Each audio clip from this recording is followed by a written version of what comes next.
হ্যাঁ ভোট মানে কি? আপনার ভোটে কি বদল আসতে পারে? 2026 সালের গণভোট, এই ভোটটা সাধারণ না। এই ভোটটা ঠিক হবে দেশের ভবিষ্যৎ কোন পথে যাবে। আপনি কি এমন বাংলাদেশ চান যেখানে সরকার একা একা সিদ্ধান্ত নিতে পারবে না?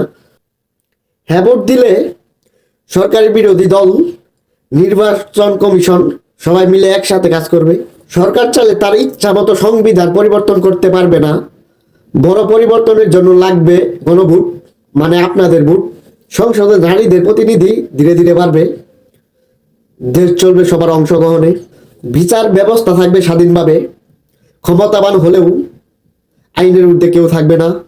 আপনার মৌলিক অধিকার যেমন ইন্টারনেট ইচ্ছা মতো বন্ধ করা যাবে না। রাষ্ট্রপতি ও প্রধানমন্ত্রীর ক্ষমতার মধ্যে থাকবে ভারসাম্য। কেউ একা সব ক্ষমতা নিতে পারবে না। রাষ্ট্রভাষা থাকবে বাংলা সম্মানের সাথে। পাশাপাশি অন্য জাতিগোষ্ঠীর ভাষাও পাবে সাংবিধানিক স্বীকৃতি। মনে রাখবেন, হ্যাঁ ভোট দিলে এই পরিবর্তনগুলো পরিবর্তন করা সম্ভব। না ভোট দিলে কিছুই বদলাবে না।